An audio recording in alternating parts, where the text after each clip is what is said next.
जी बता दो, बताओ कौन स्टोरी सुनना चाहता है। ठीक है, जल्दी से 3-4 मिनट में आपके लूंगा। और देखो शानदार सी बात, शानदार सी कहानी, शानदार सी घटना। बताओ ना, सुनाए, आगे बढ़ जाएं। हाँ चलो, स्टोरी सुनाने से पहले एक चीज मैं आपको या आपसे पूछना चाहूंगा, दिल के कमजोर हो तो ना सुने। मैं डरावना तो नहीं लगता हूँ, बट हो जाती है कहानी। दिल से कमजोर हो तो ना सुने। और अगर साइंस पढ़ रहे हो और भूत प्रेत की बात नहीं करी तो घंटा बात करी। साइंस अगर पढ़ी है, साइंस पढ़ रहे हो, केमिस्ट्री पढ़ रहे हो, फिजिक्स पढ़ रहे हो, ऊर्जा पढ़ रहे हो, विद्युत चुंबकीय तरंगे पढ़ रहे हो, सब कुछ पढ़ रहे हो, विलियन पढ़ रहे हो, तो ये तो बात आनी ही चाहिए। कौन सी बात? जो आस-पास बातें होती है भूत प्रेत की। हमारे साथ भी एक घटना हुई, उस घटना को मैं साइंस से लिंक नहीं कर पाया कि वो हुआ कैसे। अधिकतर चीजें मैं साइंस से जोड़ देता हूँ, लेकिन वो ऐसा था कि वो नहीं हो पाया। चलो मैं सुनाता हूँ, 2 मिनट लूंगा, ज्यादा नहीं लूंगा। घटना थी मेरठ के कुचेसर क्षेत्र की।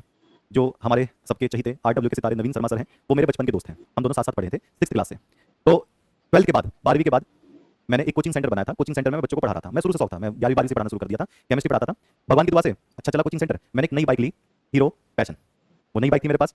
नवीन सर के मामा के लड़के का कुछ फंक्शन था, सगाई थी, तो वहां जाना था। वो नई बाइक लेकर हम ठंड में बैठे और मेरठ के लिए निकल गए। जहां पर कोचिंग सेंटर था वहां से मेरठ का रास्ता 80-85 किलोमीटर है। हम वहां पर गए, हमने बढ़िया फंक्शन खूब अटेंड किया। रात के 1:30 बज गए थे। मुझे सुबह ट्यूशन पढ़ाना था ऑफलाइन। मैंने कहा कि एक काम करते हैं, हम चलते हैं वापस। जैसे ही वापस चले, जैसे ही वापस वहां से चले तो लोगों ने मना किया, इस वक्त रात में उस रास्ते से मत जाओ। साइंस के बंदे थे, नवीन सर भी साइंस के बीटेक कर रहे थे, मैं भी बीएससी कर रहा था। घंटा फर्क पड़ता है, क्या होता है भूत प्रेत देख लेंगे, यही क्या करने निकले थे। आगे गए हम, हमने 11-12 किलोमीटर पार किया जंगल के बीच में से। 2013 के आसपास की बात थी, 2013-14, 10 साल पहले की बात बता रहा हूँ, जब आप सब छोटे छोटे रहोगे। उस वक्त हम जा रहे थे, तो मुझे पता नहीं दिमाग में क्या आया, मैंने जो बाइक होती है ना, बाइक की लाइट बंद कर दी, फिर चला दी, फिर बंद कर दी, फिर चला दी। ऐसी लाइट बंद करते चलाते जा रहे थे सीधे सीधे, बिल्कुल सीधी रोड थी। एक वक्त ऐसा था कि बस मैंने लाइट बंद करी और जलाई।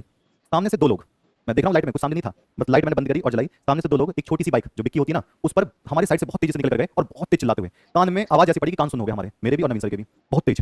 बड़ा गर्म खून था। मैं काश देखता हूँ मैं इनको, ऐसा कौन सा निकल गया साइड में से। सीधी रोड थी। मैंने एक पैर पे रखकर और बाइक घुमाई तुरंत 2 सेकंड में। पीछे देखा तो कुछ नहीं, लाइट में दूर दूर तक कुछ नहीं, यहाँ तक कि बिक्की की आवाज नहीं, एक सिंगल किसी उसकी आवाज नहीं, झींगुर की आवाज बज रही थी। जब ये बात सामने पड़ी, सोचो, गर्म खून तुरंत ठंडा पड़ गया। मैंने कहा अचानक से गए कहाँ, सारी बातें दिमाग में आने लगी, भूत प्रेत जादू टोना सब दिमाग में आने लगा। इतना ज्यादा होपलेस हो गया था उस वक्त, मुझसे बाइक सीधी नहीं चल रही थी, बाइक के ब्रेक नहीं लग रहे थे, क्लिच नहीं दब रही थी, ठंडे पड़ गए। ठंड का टाइम और था और ज्यादा ठंडे पड़ गए।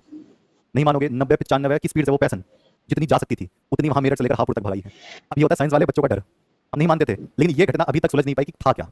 जो भी था, क्योंकि कहीं वो गिरते कहीं गिरते तो आवाज भी आती, तुरंत हमने मोड़ दी थी बाइक, हमें कुछ दूर दूर तक नहीं पता चला। ये मैंने नहीं देखा, ये जो पीछे नवीन सर बैठे थे उन्होंने भी देखा था। 2 लोग एक साथ दिख रहे हैं, तब से थोड़ा सा रिसर्च बढ़ गई है। तो ये थी आपकी स्टोरी, है ना, सच्ची घटना है बिल्कुल। अब बात की बात है कि कोई उड़ता उड़ाते नहीं आया। चलो जी, अब आते हैं इस पर राउल्ट का नियम। कहानी क्लियर है जी? बिल्कुल।